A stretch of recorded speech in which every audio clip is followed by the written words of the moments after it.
कहते हैं कि कारून हजरत मूसा के चाचा का बेटा था और इतना खूबसूरत था कि लोग उसको मुनव्वर, रोशन, चमकीला कहते थे। उसने हजरत मूसा से अजीब अजीब इल्म सीखे थे। जब यह इल्म उसको मिला तो उसका माल इतनी तेजी से बढ़ा कि 40 खज्जर उसके खजानों को संदूकों की खुजिया से खींचते। जब हजरत मूसा ने उसको ज़कात का हुक्म दिया कि 1000 दीनार में से 1 दीनार ज़कात दिया करो, यह उस पर बोझ हुआ और बहस करने लगा और मूसा की ताबेदारी से निकलकर सरकशी का तरीका शुरू कर दिया। सवारी के वक्त उसके साथ 1000 जवान निकला करते। लोग उसकी खूबसूरती देखकर कहते थे, ये काश वही कुछ हमको भी मिलता जो कारून को मिलता है। जब हजरत मूसा उससे ज़कात अदा करने की ताकीद करते, वह जाहिलों को जमा करके कहता कि तुम और बातों में तो मूसा की ताबेदारी करते हो और उसका हुक्म तुम पर चलता ही है। अब वह चाहता है कि ज़कात के बहाने से तुम्हारा माल ले और तुमको फ़कीर कर दे। तुम चुप क्यों बैठे हो, जवाब क्यों नहीं देते? वे सब बोले कि तू हमारा सरदार है, जो कुछ तेरी राय में आए सो कर, हम तेरी राय में शामिल और ताबे हैं। कारून ने हजरत मूसा को जलील करने के लिए अपने साथियों से मशवरा किया। आखिर एक बदकार औरत को तलाश किया और सोने जवाहरात की एक थाल देकर उसको इस बात पर तैयार किया कि जिस वक्त हजरत मूसा वज करने मजलिस में बैठे और बनी इस्राएल के लोग वहां जमा हो, उसी वक्त मजलिस में आकर इसका इकरार कर ले कि मूसा ने मेरे साथ जिना किया है। इस तरह बनी इस्राएल हजरत मूसा से बदगुमान हो जाएंगे और तौरात के मुताबिक अमल करना छोड़ देंगे। कहते हैं कि हजरत मूसा हर हफ्ते में एक वज़ की मजलिस में बैठते थे। जब लोग उस दिन जमा हुए, कारून भी बड़ी शान व शौकत के साथ हाजिर हुआ और हजरत मूसा की मजलिस में बैठकर मजाक उड़ाना और हंसना शुरू किया।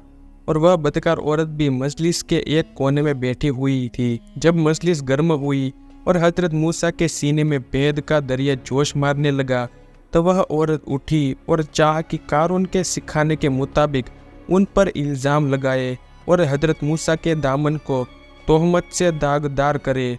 तो अल्लाह ने जो दिलों को फेरने वाला है, उसने उसकी जुबान को फेर दिया। वह बुलंद आवाज से बोली, ए बनी इस्राएल, कारून हजरत मूसा का दुश्मन है और मुझको अपने घर ले गया। फिर जर व जवाहरात का एक थाल दिया और कहा कि बड़ी मजलिस में हजरत मूसा पर बोहतान लगाकर अपने साथ मूसा के ज़िना करने की गवाही दे। मैं अब गवाही देती हूँ कि हजरत मूसा अल्लाह के पैगंबर है और सच्चे नबी है, और मैंने जो बुराई की थी उन सब से तौबा करती हूँ। खुदा मुझे माफ़ करे। फिर उसने कलमा पढ़ा। नबी ने हैरान होकर कारून को मालामाल करना शुरू किया। फिर मूसा के गजब का समुद्र जोश में आ गया। उसी वक्त मिंबर से उतरे, मिट्टी पर सर रखकर अल्लाह से अर्ज किया कि ए खुदा, तेरे दुश्मन ने मुझे तकलीफ देने का इरादा किया था और चाहा था कि मुझे रुस्वा करे। अगर मैं तेरा रसूल हूँ तो उन पर अपना गजब नाजिल कर और मुझको उस पर मुसल्लत कर दे। फौरन हजरत जिब्रील नाजिल हुए और फरमाया, ए मूसा, सर को उठाओ, अल्लाह ताला ने तुम्हारी दुआ कबूल कर ली है और ज़मीन को तुम्हारे हक में किया, जैसा चाहे वैसा करो। हजरत मूसा अलैहिस्सलाम ने सर उठाया और फरमाया, ए बनी इस्राएल, जैसे मुझको अल्लाह ताला ने फिरौन पर मुसल्लत करके कामयाबी दी, वैसे ही अब मुझको कारून पर मुसल्लत कर दिया है।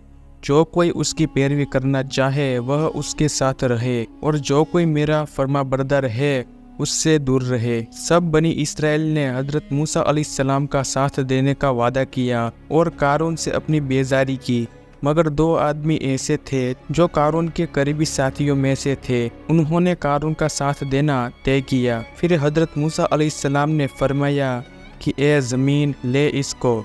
ज़मीन ने टखनों तक कारून को पकड़ा। वह बेवकूफ़ मजाक समझते हुए बोला, ए मूसा, यह क्या जादू है? फिर जब हजरत मूसा अलैहिस्सलाम ने ज़मीन को हुक्म दिया तो ज़मीन ने उसे घुटनों तक धंसा दिया। अब तो कारून बहुत डर गया, गिड़गिड़ा कर पनाह मांगी, लेकिन अब क्या हो सकता था? आखिर कारून बिल्कुल ज़मीन में धंस गया। बनी इस्राएल के बिगड़े हुए लोग कहते थे कि हजरत मूसा अलैहिस्सलाम ने माल के लालच में कारून को पनाह न दी।